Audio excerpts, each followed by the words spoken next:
Halo, Sobat Sejarah.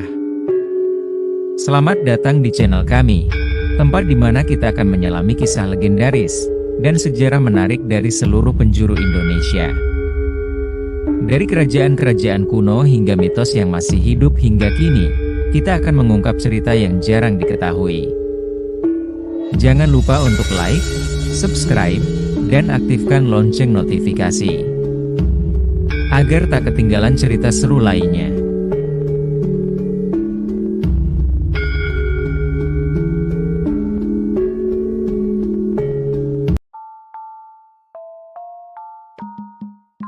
Mataram di bawah kekuasaan Kanjeng Panembahan Senopati menjadi sangat disegani oleh raja-raja lainnya di tanah Jawa. Raja Mataram yang ketika masih mudanya bernama Danang Sutawijaya itu dikenal sebagai orang sakti mandraguna. Oleh karena kesaktiannya tersebut, rakyat dan para makhluk halus tunduk dan berbakti kepadanya. Bahkan, di antara makhluk halus itu kemudian ada yang menjadi permaisurinya. Permaisuri Kanjeng Panembahan Senopati dari makhluk halus itu bernama Putri Nginangin atau orang sering menyebutnya Nyi Roro Kidul. Permaisuri ini berasal dari sebuah kerajaan yang berada di dalam laut selatan Pulau Jawa. Perkawinan Kanjeng Panembahan Senopati dengan Nyi Roro Kidul menurunkan seorang putra. Putra itu kemudian diberi nama Raden Rangga. Kanjeng Panembahan Senopati sangat mencintainya. Ia sudah melihat kalau putranya itu kelak akan menjadi seorang pemuda yang pilih tanding. "Nyai, rawatlah anakku, si Rangga. Aku tidak mungkin selamanya hidup di alam makhluk halus. Aku harus memimpin rakyatku di Mataram," kata Kanjeng Panembahan Senopati kepada istrinya, Nyi Roro Kidul. "Titah paduka pasti hamba jalankan. Namun, janganlah tuanku melupakan anak dan istrimu yang di laut selatan ini. Kami selalu merindukan kehadiran Kakanda. Janganlah engkau khawatir. Aku sangat menyayangi kalian. Sewaktu-waktu aku rindu pada kalian, aku akan pergi ke pantai laut selatan. Di situ akan menjumpaimu. Sungguh Kakanda seorang raja berbudi. Walaupun kita tidak satu tempat, tetapi kita masih tetap satu, Nyai. Oleh karena itu, aku minta engkau membantuku jika sewaktu-waktu kuperlukan. Sudah barang tentu, hamba akan membantu paduka dan seluruh kaula Mataram. Yang terpenting, rawat dan didiklah anakmu supaya menjadi pemuda yang baik dan berguna. Aku berharap suatu saat nanti Rangga akan menggantikan kedudukanku sebagai Raja Mataram. Besok ketika sudah memasuki alam dewasa, aku minta engkau mengantarkannya ke istana Mataram. Sungguh senang hamba mendengar sabda paduka. Hamba tidak akan melupakannya. Semua titah akan hamba laksanakan." Setelah itu, Kanjeng Panembahan Senopati berpamitan kepada Nyi Roro Kidul. Sebelum pergi, ia menyempatkan diri mencium Raden Rangga. Selamat tinggal, Rangga. Aku pulang ke Mataram." Konon kabarnya, ketika Raden Rangga telah berangkat dewasa, ia menjadi seorang pemuda berbadan tinggi dan gagah, berwajah tampan. Oleh karena ketampanannya itu, setiap kali ia berjalan-jalan, banyak gadis yang ingin disunting menjadi pendampingnya. Sebagai keturunan makhluk gaib, Raden Rangga pun memiliki kesaktian gaib. Dengan kesaktiannya yang gaib itu, ia lalu dikenal sebagai pemuda sakti mandraguna seperti ayahandanya di Mataram. Akan tetapi, sayang kelebihan-kelebihan yang dimiliki Raden Rangga tersebut tidak dipakai untuk tujuan-tujuan yang baik. Dengan kesaktiannya, ia justru sering mengumbar hawa nafsu dan memamerkan kesaktiannya. Ia tidak segan-segan memukul atau menyakiti orang lain apabila keinginannya tidak dituruti. Suatu perilaku yang sangat bertentangan dengan harapan ayahandanya, Kanjeng Panembahan Senopati di Mataram. Perbuatan buruk ini dilakukan di berbagai tempat dan daerah kerajaan Mataram. Kaula Mataram takut berpapasan dengan Raden Rangga. Mereka lebih senang menyingkir daripada berhadapan dengannya. Mereka tidak ingin menjadi korban kebengisan pemuda tersebut. Rakyat Mataram sudah sangat benci dengan perbuatan jahat tersebut. Namun, mereka masih mencoba untuk menahannya di dalam hati. Mereka belum tahu cara bagaimana melaporkan perbuatan jahat Raden Rangga kepada ayahandanya, Panembahan Senopati. Suatu ketika, ada segerombolan pemuda yang sudah tidak dapat lagi menerima perbuatan jahat Raden Rangga. Mereka lalu mengeroyok putra Raja Mataram dan penguasa Laut Selatan itu. "Raden Rangga, hentikanlah kesenanganmu menyakiti orang lain itu. Sebagai rakyat kecil, aku tidak dapat membiarkan anak raja berbuat semaunya," bentak salah seorang pemuda pengeroyok. Mendengar tantangan itu, Raden Rangga tertawa terbahak-bahak melecehkan. "Apakah mata kalian buta, telinga kalian tuli, sehingga tidak tahu siapa yang sedang kalian hadapi? Sudahlah, hentikan kesombonganmu. Hari ini juga kami akan menghentikan perbuatan jahatmu." Raden Rangga sudah tidak sabar lagi mendengar perkataan gerombolan pemuda itu, ia segera mengerahkan kesaktiannya. Tidak lama kemudian, Raden Rangga dapat mengalahkan mereka. Banyak di antara mereka yang terluka parah oleh tangan Raden Rangga. Bahkan, banyak pula yang tewas. "Kalian semua boleh mencobaiku lagi jika memang dapat menyamai kesaktianku. Jangan sesekali menemuiku jika belum sesakti diriku," sesumbar Raden Rangga disertai tawa terbahak-bahak sambil melangkah pergi. Begitu mengetahui perbuatan keji yang baru saja dilakukan Raden Rangga tersebut, rakyat Mataram sudah tidak dapat lagi memendam perasaan bencinya pada pemuda sakti tetapi jahat itu. Mereka segera menghadap ke keraton Mataram. "Ampunkanlah kami Sang Prabu. Hamba menghadap tanpa paduka panggil. Kami merasa sangat ketakutan, Baginda." "Ketakutan?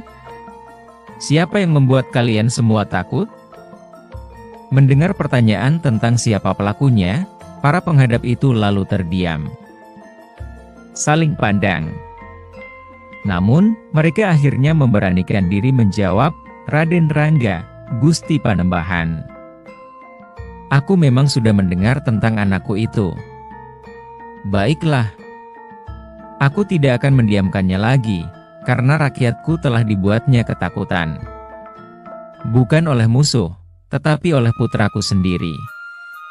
Sekarang pulanglah kalian dengan damai, aku akan menangani Rangga." Sehabis titah Raja Mataram tersebut, para penghadap segera meninggalkan istana. Pulang ke desa masing-masing. Mereka percaya bahwa Panembahan Senopati tidak pernah akan mengingkari janjinya.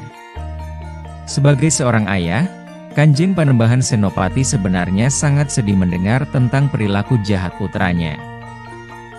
Harapan tinggi digantungkan kepada putra semata wayangnya itu. Ia merasa seakan sudah pupus harapan mengetahui tabiat jelek Raden Rangga. Semalam suntuk Kanjeng Panembahan Senopati mencari jalan untuk menyadarkan Raden Rangga, tidak mungkin Rangga kukembalikan kepada ibunya di Laut Selatan. Ia pasti tidak akan mau menerima karena Rangga sudah kucalonkan menjadi penggantiku. Namun, jika tidak dikeluarkan dari Mataram, Rangga membuat takut rakyatku. Lalu apa yang harus kulakukan? Kata Kanjeng Panembahan Senopati geram. Pada suatu hari, Kanjeng Panembahan Senopati memanggil Raden Rangga. Dengan penuh tanda tanya ia segera menghadap ayahandanya. "Ada apakah gerangan ayahanda memanggil Ananda? Apakah ayahanda sakit? Mengapa ayahanda tiduran di atas ambin?" Memang, ketika dihadap Raden Rangga, Kanjeng Panembahan Senopati sengaja tiduran, berpura-pura kecapean. Hal itu dilakukannya karena ingin menguji sampai di mana kekuatan tangan anaknya yang dikenal sangat sakti itu. "Pijatlah badanku ini. Aku merasa sangat kecapean." Raden Rangga segera melaksanakan perintah ayahandanya. Ketika mulai dipijit, Kanjeng Panembahan Senopati benar-benar merasakan kekuatan tangan anaknya itu. Ketika Raden Rangga sedang memijit kaki ayahandanya, sang ayah tiba-tiba menendangnya.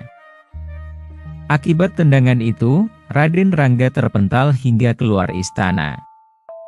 Namun, berkat kesaktiannya, Raden Rangga sama sekali tidak menderita luka.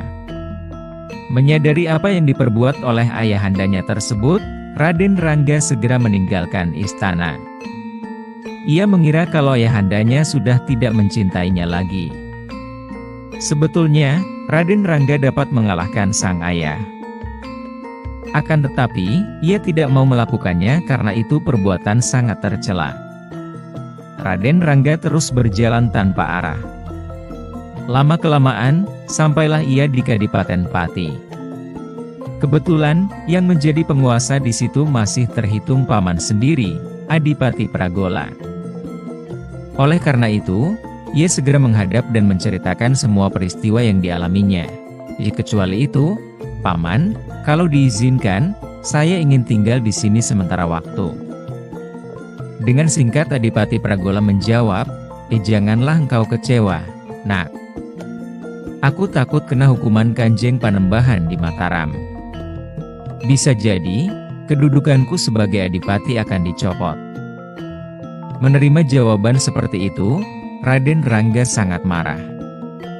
Ia segera keluar dan meninggalkan Adipati Pragola tanpa pamit. Tidak kuat menahan amarahnya, Raden Rangga lalu merusak segala sesuatu yang dijumpainya.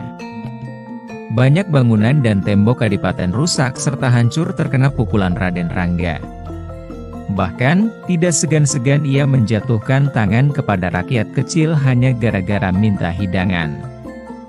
Kejahatan demi kejahatan terus dilakukan Raden Rangga. Rakyat Mataram kembali dicekam ketakutan. Kanjeng Panembahan Senopati mendengar kebengisan anandanya. Maka ia segera memanggil Dewi Nginangin atau disebut juga Nyi Roro Kidul. Aku sudah tidak dapat membina Rangga, Nyai. Maka ku kembalikan ia kepadamu. Janganlah Paduka mengkhawatirkannya, karena bagaimanapun ia anakku juga. Hamba akan menyadarkannya dengan cara hamba. Nyi Roro Kidul segera memerintahkan para abdinya untuk mengumumkan sayembara. Dalam sayembara itu diterangkan bahwa siapapun yang dapat mengalahkan seekor naga yang sedang mengganggu di seantero kerajaan Mataram, maka ia akan memperoleh separuh bumi Mataram. Sayembara itu kemudian didengar oleh Raden Rangga. Ia segera menghadapi naga tersebut. Naga itu tubuhnya sebesar dan sepanjang pohon kelapa. Tanpa rasa takut, Raden Rangga melawan sang naga. Kekuatan dan kesaktiannya benar-benar dikerahkan. Namun, sang naga seperti tidak merasakan sakit setiap kali tangan Raden Rangga dipukulkan ke badan sang naga. Merasa sudah kehabisan akal, Raden Rangga segera menghunus keris pusakanya. Keris itu ditusukkan ke berbagai bagian tubuh sang naga, tetapi naga itu seperti tidak mempan oleh senjata. Lama-kelamaan, Raden Rangga merasa kewalahan. Akhirnya, ia melarikan diri. Namun, sang naga dengan gesit membelit Raden Rangga kuat-kuat. Karena dibelit naga besar, Raden Rangga tidak dapat berkutik. Tiba-tiba, sang naga dan Raden Rangga musnah ketika muncul hujan deras disertai gelegar halilintar. Konon kabarnya, Raden Rangga sebenarnya tidak musnah, tetapi diajak kembali ke alam gaib oleh sang ibu, Dewi Nginangin, Nyi Roro Kidul, yang menyamar sebagai naga. Setelah Raden Rangga musnah, rakyat Mataram terlepas dari rasa takut.